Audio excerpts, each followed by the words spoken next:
Marcos capítulo 9, versículo 14. Talvez o que aconteceu com esse pai está acontecendo com você.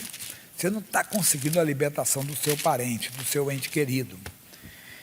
E às vezes nós ficamos indo, vai no lugar, vai no outro, não é verdade? Porque pulando de galho em galho não está dando certo, não. Marcos é o segundo livro do Novo Testamento, o capítulo é 9, o versículo 14. E quando se aproximou dos discípulos, viu ao redor deles grande multidão, e alguns escribas que disputavam com eles. E logo toda a multidão, vendo, ficou espantada, e correndo para ele o saudaram. E perguntou aos escribas: que é que discutis com eles? E um da multidão, respondendo, disse: Mestre, trouxe-te o meu filho que tem um espírito mudo, e este onde quer que o apanha, despedaça-o. E ele espuma, e range os dentes, e vai se secando. E eu disse aos teus discípulos que o expulsassem, e não puderam. Talvez está acontecendo. A pessoa, note, a pessoa não era dona de si. Este, onde quer que o apanha, ele está dizendo aqui para nós, este, onde quer que o apanha, despedaça. Ele espuma, range os dentes, vai se secando. Quer dizer, a pessoa não é dominada por ela mesma, é dominada por uma força maligna. Esse homem entendeu, falando que ele tinha um espírito, mostrando para nós aqui, tem um espírito mudo. E muita gente sabe que o que acontece com o parente dele é um demônio. A pessoa é nervosa, fica arranjando os dentes, irada, pessoa espumando, quer dizer, não é só espuma, não. Fala muita besteira, fala muita coisa, a pessoa é possessa. É um filho que afronta o pai e afronta a mãe. É a mulher que afronta o marido, ou o marido que afronta a mulher. É os pais que afrontam os filhos. Pessoa que não é dona de si mesma. E ele disse: os teus discípulos não conseguiram expulsar. Será que isso também não está acontecendo? Nós não estamos conseguindo expulsar, não fazendo uma defesa aqui, vamos dizer assim, de pastores, mas nós vamos ver que nem sempre é assim. Às vezes o erro está em nós, está em você, mas não de pecado. Claro, se tem pecado, eles têm que ser tirados. Às vezes não é pecado, você vai ver. E ele respondendo, lhes disse: ó geração incrédula, até quando estarei convosco? Até quando vos sofrerei ainda? Trazei-mo. E trouxeram-lhe-o. E quando ele o viu, logo o espírito o agitou com violência. E caindo endemoniado por terra, revolvia-se espumando. Veja que não foi o menino que se agitou. Porque pastor Jair, quando eu falo de Jesus, ele fica nervoso, fica agitado, meu filho não quer nem saber, meu marido não quer saber, minha mulher, pixa. Se eu falar de Jesus é que vai ficar muito agitado. Repara o que a Bíblia está dizendo aqui para nós, e quando ele o viu, logo o Espírito o agitou. Quer dizer, quando você começa a evangelizar uma pessoa, às vezes nem fala com a pessoa, só apresentar ela em oração. Você começa a apresentar a pessoa na oração, às vezes a fotografia dela, uma peça de roupa: Deus, esse é meu filho, eu quero a benção dele, Deus, eu declaro que ele vai ser do Senhor, que ele é do Senhor pela minha fé, o diabo não tem poder sobre a vida dele. De repente aquela pessoa muda, fica agitada. Eu lembro, já podia contar casos para vocês aqui, mas dos mais diversos. Uma vez eu morava num certo lugar, não falo a cidade, nem o estado, nem o país é o Brasil, é claro, né? Mas aí eu uma vez cheguei em casa e falei: evangelizamos aí o vizinho do lado. O vizinho, para aquele pessoal muito simpático, sempre cumprimentava, bom dia, boa tarde, sabia que era pastor e tudo. E um dia eu falei assim: vamos negar um livro, o nome de Jesus, de presente para eles. Aí fomos lá, entreguei, só falei à noite na minha casa. No outro dia de manhã, era vizinho de porta assim. Quando eu saí, entenda, para o elevador, era um corredor assim com vários apartamentos, o apartamento dele era o nosso vizinho de porta ali. Logo eu encontrei um rapaz, sempre cumprimentava, fui lá para ele para cumprimentar, ele fez assim, aleluia, tipo um deboche, né? Falei: rapaz, mas tudo bem, ele veio a casa, não falei nada. Descemos no elevador e fomos lá, não tocou uma palavra. Aí eu notei, mas por que o rapaz virou a cara? E debochou mesmo, veio assim. Quando ele viu, ele falou assim: aleluia, aleluia. Falei: rapaz, não fiz nada para ele, não fiz nada. Falei: ontem à noite eu falei que ia evangelizar a família. Quer dizer, o demônio, ele não escutou, mas o demônio escutou. Estavam passando aqui uma vez na rua de Chimbira, passou dois rapazes com um jeito meio esquisito. Falei: passou um demônio para fazer isso na vida de um homem mesmo. O rapaz olhou, mas tinha uma distância como daqui lá na porta, mais ou menos, era assim. Mas o rapaz olhou para trás e me xingou de tudo quanto é nome. Ele não ouviu, ele não tem um ouvido supersônico para isso. Ele não tem esse ouvido tão poderoso assim, né? Super ouvido. Não, era o demônio. Mas por que eu estou falando isso? Porque Jesus não deu atenção. Jesus sabia que nossa luta não é contra a carne e o sangue. Se você está orando pela sua família, por algum, e ele está mais agitado ainda, saiba que é uma reação do diabo, não é a reação dele. Você não tem que lutar contra a carne e o sangue. Quem fala isso é Paulo, não precisa ler. Efésios 6:2, ele diz, nós não temos que lutar contra a carne e o sangue. E às vezes nós caímos nessa cilada do diabo. Não adianta não. Já ouviu alguém falar? Acho que eu mexi num vespeiro, né? Mexi numa casa de marimbondo. O bom é que quando você vai passando o tempo, com idade, você tem mais história para contar, né? Eu contei que uma vez eu fui pegar uma manga, vocês já devem ter ouvido, era rapazinho, garoto, um rapaz, adolescente ou pré-adolescente, tinha uns 13 ou 14 anos mais ou menos, mas eu tinha um cabelo bem cheio, né? Meu cabelo, eu achei naquela época, era muito, um cabelo grandão assim, era moda. E aí nós fomos, eu e uns colegas pegar uma manga, era perto do prédio lá, e a manga estava bem assim, matava uns marimbondos em volta. Mas que manga bonita. Falei, eu vou pegar aquela manga. Falei, eu vou fazer o seguinte, eu vou dar um tapa na manga e vou correr, vou descer correndo, né? Subir na árvore. Quando eu cheguei assim perto do coisa, eu fui dei um tapa na manga assim rápido, né? E consegui tirar a manga, mas para quê? Os marimbondos vieram em cima. Eu tinha o cabelo grande, como eu falei. Já viu aquele pente fino para tirar piolho? Eu passava aquele pentezinho e saia marimbondo, irmão. Mas fiquei a cabeça toda ardendo, mas que bobeira é essa, pastor Jaime? Que às vezes, então, quando você mexe nas coisas, vem esse contra-ataque. Não temas. O Senhor diz, eu estou contigo. Não te assombres que eu sou teu Deus. A Bíblia diz que Jesus, isso é para mim só, não é para você, não é para pastor, não é para todo aquele que crê. É Lucas 10:19. Veja só o que ele diz. Lucas 10:19. Eis que vos dei poder para pisar. Pisar é humilhar serpentes, escorpiões, símbolos de demônios, e toda a força do inimigo, e nada vos fará dano algum. Não ligue para a reação do diabo, não vai, está aquilo ali. O missionário R.S. Soares costuma dizer, quando o diabo diz, não saio, está com a mala pronta. Não vou sair, está com a mala pronta. Aquela hora que passa que não vai melhorar, está piorando. Já viu quando eu falei?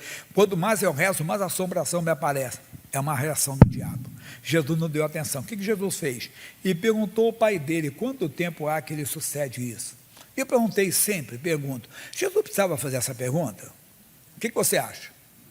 Mas por que Jesus fez?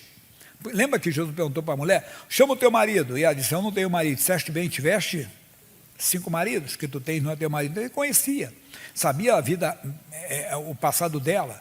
Então ele também sabia aqui. Mas Jesus fez o quê? Ele olhar para trás. E o homem olhou para trás. E o pai disse, ele disse, desde a infância, muitas vezes eu tenho lançado no fogo e na água para o destruir. Mas, se tu podes fazer alguma coisa, tem compaixão de nós e ajuda-nos. E Jesus disse, se tu podes crer, tudo é possível ao que crê. Isso que é bonito, você conversar com Jesus, porque a oração, ela não é um monólogo, onde só você fala, a oração é um diálogo. Você fala com Deus e Deus fala com você. E Deus instruiu ele, mostrou para ele, Jesus mostrou. Ele disse, Senhor, ele muitas vezes pega ele no jogo, joga no fogo, joga na água, mas se tu podes fazer alguma coisa, se tu podes, tudo é possível ao que crê. Olha como o homem mudou, olha a mudança de discurso. E ele, o pai, diz assim, logo o pai do menino, clamando com lágrimas, disse, eu creio, Senhor, ajuda a minha incredulidade. E eu tenho visto durante anos, entende, isso comigo, com você, quando nós não conseguimos algo, quando nós não estamos conseguindo algo, nós pensamos em quê? Pecado. Tem pecado, por isso que Deus não atende. É verdade, se tem pecado, Deus não pode atender mesmo. Tem pecado, tem que se arrepender. Mas às vezes não é pecado. Às vezes é falta de conhecimento, de entendimento. Lembra do Oséias? Falou, o meu povo foi destruído porque lhe faltou o conhecimento. E às vezes é verdade, falta de conhecimento faz da pessoa levar à destruição, mas às vezes também não é. Às vezes também, entenda bem, é a dúvida. Mas aqui está mostrando, claro, que é a incredulidade. Jesus disse para Marta, irmã de Lázaro, se creres, verás a glória de Deus. E tudo é possível que crer. Se nós não conseguimos crer, devemos fazer com esse homem, nos humilhar de Deus. Foi a mensagem que eu dei no culto anterior.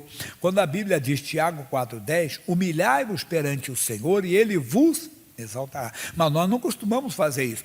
Até nos exaltamos, Senhor Deus, é uma alta exaltação. Senhor, eu tenho fé, eu tenho muita fé, mas não sei por que eu não estou conseguindo. Não, Senhor, me ajuda, Senhor, eu não estou conseguindo crer. Então você tem até a fé, mas não consegue colocar essa fé em ação. Então, com humildade, ele com lágrimas, quer dizer, mudou. Lembra do início do discurso: Senhor, trouxe-te o meu filho, que tem um espírito mudo, este onde quer que o apanha, despedaçam, e ele range os dentes, eu roguei aos teus discípulos, e eles não puderam fazer nada. Agora ele mudou o discurso. Agora o discurso é outro. Ele disse: Senhor, com lágrimas, ajuda a minha incredulidade. Isso é profundo, é para mim e para você. Então, com humildade, até com lágrimas, se eu não estou conseguindo crer. Se examine, é claro, se tem pecado, examine-se o homem a si mesmo, e coma do pão e beba do cálice, que é participe das bênçãos de Deus. Mas se você diz: eu tenho me examinado, já pedi a Deus se tem algum erro que Ele me perdoe, então veja a incredulidade. Não estou conseguindo crer. Quem crê, age. E Jesus, vendo que a multidão concorria, repreendeu o espírito imundo. Atenção, dizendo-lhe: espírito mudo e surdo. Mas o pai falou surdo? O Jesus acrescentou: porque não há nada oculto diante dele. É aquele demônio que parece que você fala e não está te obedecendo. Não, você vai ouvir. Você está me ouvindo. Você não vai se esconder. Espírito mudo, eu te ordeno, sai dele e não entres mais nele. Pronto, fecha a porta.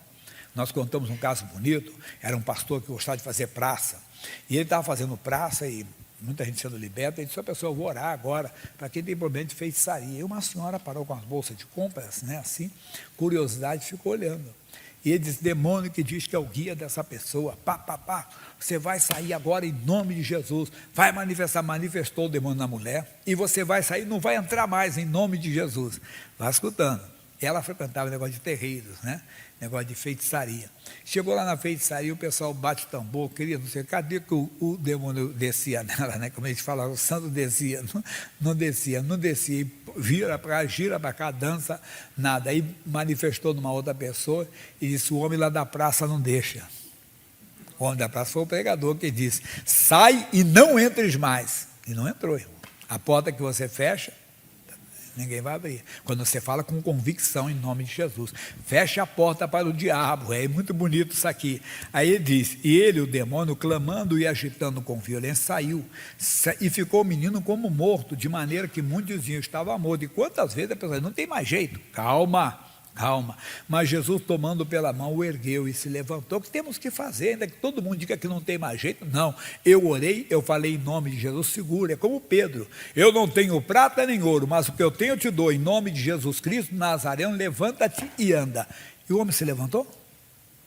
Pedro tomou o homem pela mão. Não, eu orei. Fica de pé. E ficou, os pés do torneio se firmaram, e ele entrou saltando e louvando a Deus. Quando você orar, segure com fé. Mas vem a parte final. E diz assim: quando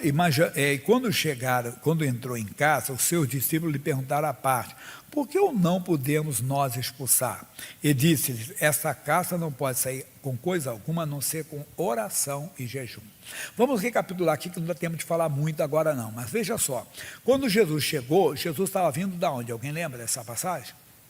Ele vinha do monte, onde ele estava orando com quem? Com João, Pedro e Tiago. Tem gente que não ora, irmão, não fica sós com o Senhor. Não, você vai fracassar. O que eu falei? A oração não é monólogo, é diálogo. Você fica ligado com Deus. Tem gente que não ora, só ora quando está no perigo. Eu tenho falado, tem para muita gente, o Senhor é um gênio da lâmpada, uma lenda, uma coisa que nunca existiu, que um ser sobrenatural tem muitos poderes, está dentro de uma garrafa. Quando abre a garrafa, ele faz aí os desejos do dono da garrafa, né? Realiza os desejos. É lenda, isso não existe. Mas tem gente tratando Deus como uma lenda. Só fala com Ele quando precisa de uma benção. Não, você tem que ter comunhão com Ele. Oração é muito importante. Jejum. Lembra que Jesus falou que quando você se sente só, quer dizer, o Senhor não está mais... Senhor, por que os discípulos de João Batista jejuam, os fariseus também, e os teus discípulos não? E Jesus falou: o noivo está com eles.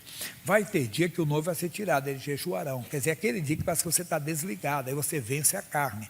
Então, oração e jejum, comunhão com Deus. Palavra simples: mantenha a comunhão com Deus, porque quando você se deparar com um demônio, com esse tipo de demônio, essa espécie de demônio, você não vai vacilar, você vai falar com autoridade.